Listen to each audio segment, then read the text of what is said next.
আসসালামু আলাইকুম। এই এক বাটি বিরিয়ানি খাওয়ার জন্য আমরা সেই আশুলিয়া থেকে চলে গেছিলাম। এই বিরিয়ানিটা বর্তমানে খুবই ভাইরাল। আর সেই ভাইরাল বিরিয়ানি খাওয়ার জন্য সেই আশুলিয়া থেকে নারায়ণগঞ্জে গিয়েছি।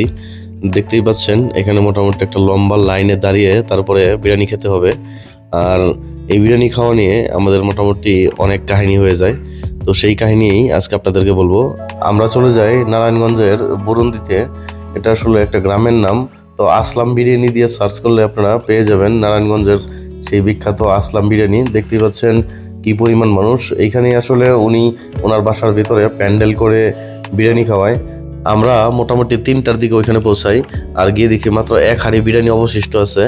নর্মালি উনি ডেইলি 5 হাঁড়ি করে বিরিয়ানি রান্না করেন। যেহেতু পয়লা বৈশাখ ছিল তাই 8 হাঁড়ি বিরিয়ানি রান্না করছিলেন। যেহেতু মাত্র 1 হাঁড়ি বিরিয়ানি ছিল আর ভিড়ের পরিমাণ অনেক বেশি ছিল, তারপরও আমরা লাইনে দাঁড়াই। আর এদিকে টোকেনের জন্য ওনার কাছে যাই। তো উনি বলছে যে ভাই আর কোনো আমরা টোকেন দিব না, যেই পরিমাণ বিরিয়ানি আছে সেই পরিমাণ টোকেন আমরা অলরেডি দিয়ে দিছি। সো আজকে আর বিরিয়ানি দেওয়া সম্ভব না। পরে আমরা মোটামুটি আশাহত হয়ে গেছি।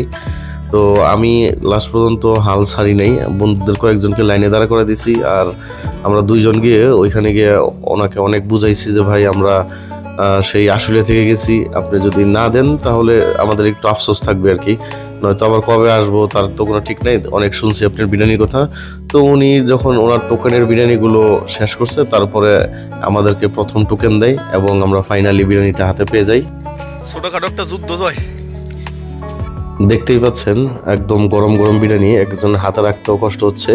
তারপরে আমরা ওইখানে আর বসি নাই, একটা ফাঁকা মাঠে এসে তারপর আমরা এই বিরিয়ানিটা একদম ঘাসের উপরে বসে তৃপ্তি সহকারে খাই।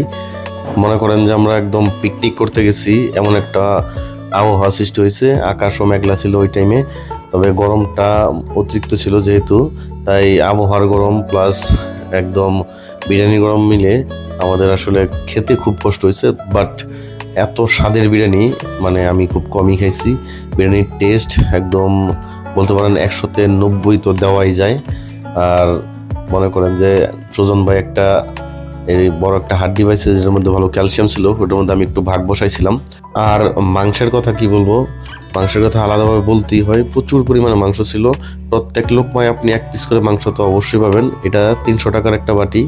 যদি উনি আসলে মাংস আলাদা করে বিক্রি করতো, ভাত আলাদা করে বিক্রি করতো, তাহলে অন্তত এখানে মাংসই শুধু 300 টাকার হওয়ার কথা রান্না করে অন্যান্য হোটেলের তুলনায়।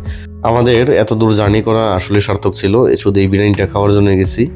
আর অপুর কথা আলাদা বলবো, কারণ অপু আসলে বিফ খায় না, ওর জন্য অবশ্যই সরি। তো আসলে অপুর ব্যবস্থা আলাদাভাবে অন্য জায়গা থেকে করা হয়েছিল। আর আসার সময় প্রচুর বৃষ্টি হয়েছিল, যার কারণে ঢাকাতে প্রচুর জ্যামও ছিল। Thank you so much.